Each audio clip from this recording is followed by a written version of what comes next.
Excellent! Welcome everyone to Paul's review of Joanne Techlover's review of the MSI GE62 Apache gaming laptop. Today Paul's review is brought to you by paulshardware.net, where among other things you can buy t-shirts like this one to impress your friends and to support the cause, of course. Since this is a new series, I'm going to give a brief explanation. You see, there's a lot of tech reviewers out there, but how can you know which reviews to choose from? Paul's review is here to review those reviews so you can be confident in your review watching decisions. Speaking of, if you watch this video and you decide you want me to make more videos in this series, please let me know by hitting that like button. So Joanne published her review of the MSI GE62 Apache gaming laptop on February 2nd on her YouTube channel, Joanne Techlover. I'll do what everyone does and just skip straight to Joanne's conclusion. I guess all that's left to say is, mwah! See you next time! Actually, before she said that, she gave two pretty full lists of pros and cons, but overall she liked the laptop's gaming capabilities and features like the RGB keyboard and SD card slot. For cons, she mentioned the Windows key position on the keyboard, which I agree with, and the lack of an SSD, which I'm going to address later. Joanne's review was very thorough, though, which is awesome because it means that my video doesn't really have to be.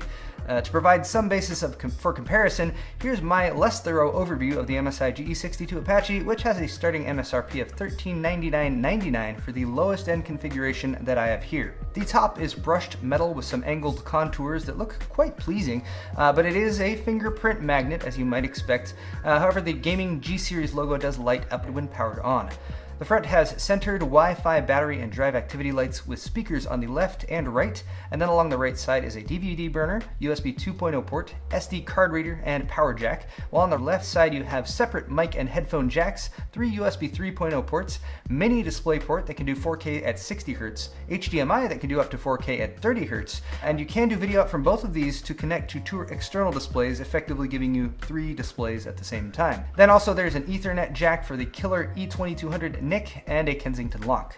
Along the back edge is a red accent stripe and exhausts for the dual fans on either side. This is my preferred location for laptop exhaust, by the way. Build quality overall is sturdy, and according to the media kit, the G62 weighs in at 5.29 pounds or 2.4 kilograms, which isn't too bad for a gaming notebook, although the MSI website right now says 5.95 pounds, which is what Joanne said, which is why we say two different things when it comes to the weight of this laptop. Also, it's only 1.14 inches or 28 millimeters thick. Again, not quite Ultrabook status, but still quite trim for a gaming system.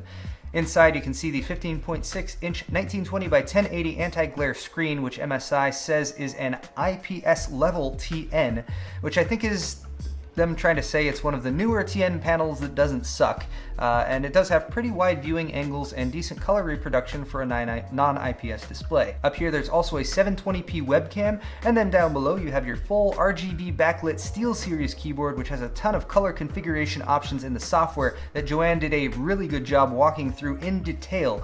But I do want to point out that you have a range of shortcuts available via the function button on the keyboard, and a couple dedicated buttons up near the power to turn the fans to max to cool the system if needed, or to launch the SteelSeries engine software directly. The keyboard backplate and trackpad are also finished in brushed aluminum, which again looks nice, but I wasn't particularly fond of using it on the trackpad, as the texture provides resistance against your finger moving left to right, but not up and down. Also, as mentioned earlier, I agree with Joanne that the placement of the Windows button here wasn't my favorite. I did do a full unboxing of this laptop, so here's a quick look at that. It is well packaged and comes with a pretty decent sized power brick, which will add some weight if you're traveling. Also, documentation and software is included, including a 6-month XSplit trial subscription. Next, I will move along to specs, but also into uncharted territory as I take on some subjects that Joanne actually did not. From the bottom of the G62, we can see plenty of ventilation, rubber feet, and warranty void if removed stickers.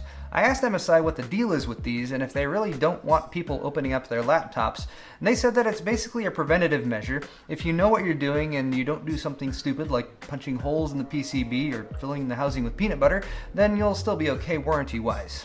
I've listed the specs on the left though. The highlights are the Core i7-4720H2 quad-core CPU, NVIDIA GTX 965M 2GB discrete GPU, and 8GB of DDR3L memory.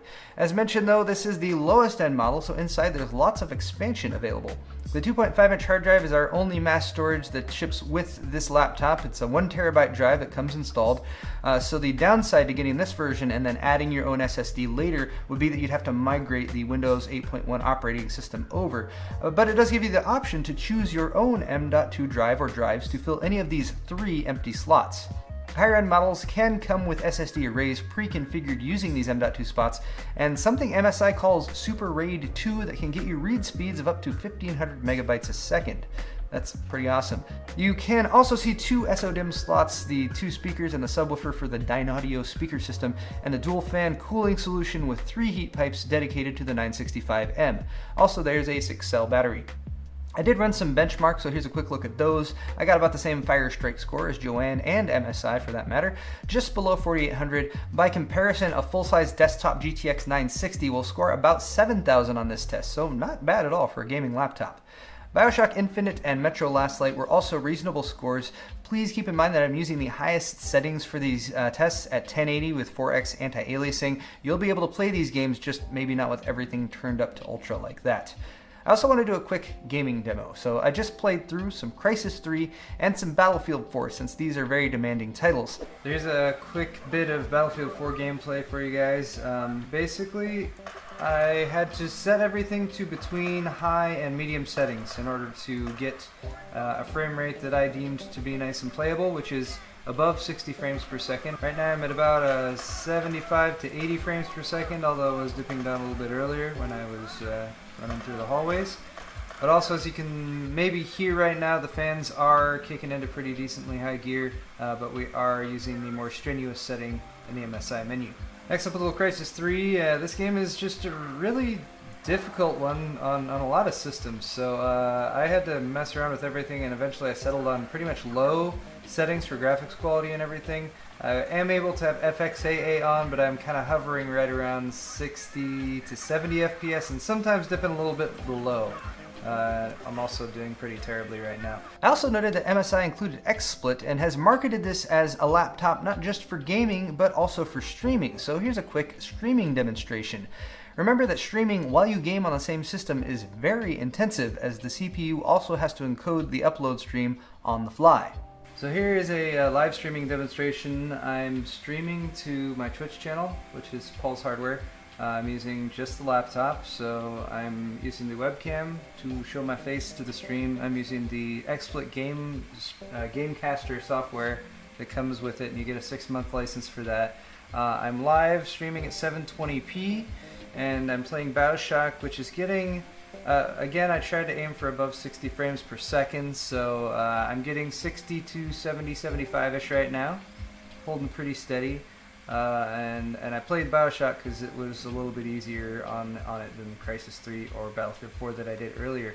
But doing really nice so far. I actually have some people watching me on the stream, and you guys might be able to see I'm streaming right up there, in case you didn't believe me. But yeah, CPU is getting up to about 83, 84, GPU is about 65, and I am color me impressed that I'm getting such a nice, smooth streaming experience all from this single laptop. So to sum up my review of Joanne Techlover's review of the MSI ge62 Apache gaming laptop, I'd have to say that JTL did a very good job. She was very thorough and she covered just about every aspect of the product. She even mentioned some good details, like recommending, for example, that you game with the AC power plugged in, or it will switch automatically to the integrated graphics, or that the screen uses embedded DisplayPort signaling, which has a range of benefits, including power savings. I did feel that her review ran a little bit long and that some more obvious details could have been left out just for the sake of brevity. Also, I always want to see the internals of laptops, but hopefully my video here will help satisfy that need for anyone out there who wanted to check out their upgrade options. Overall though, great job Joanne, and keep up the good work on your channel. As for my opinion of the ge62 Apache, I was quite impressed with the capabilities and feature set of this little laptop. Being able to game, albeit at somewhat reduced settings, and stream while using a webcam all on a single laptop could make this a great option for someone just getting into streaming or someone who wants a mobile option for road trips. I will say that the fans can be loud while under load, and the system can get pretty warm too, but I've definitely experienced worse in a laptop, and the fans do keep the CPU and GPU cool enough for some pretty intense workloads. Also, the MSI Shift software that comes pre-installed runs in sport mode by default, which overclocks the CPU and GPU just a bit while also increasing the fan speed. So if you're okay with a little bit less performance, you can do comfort mode or green mode, which quiets things down with a small performance hit. Finally, as with many laptops, there are variations out there too. So if you liked almost everything about the ge62 Apache, you can try out the ge62 Pro, which has a GTX 970M, or the ge72, which is a bigger one with a 17-inch screen. But I want to know what you guys think of this laptop, of course, but also of Paul's review in general, because I actually had a lot of fun with this video, and I'd be happy to make more just like it if you want me to. So hit that like button, comment, share the video, subscribe if you haven't yet, and don't forget to swing by paulshardware.net to check out my store. See you next time, everyone.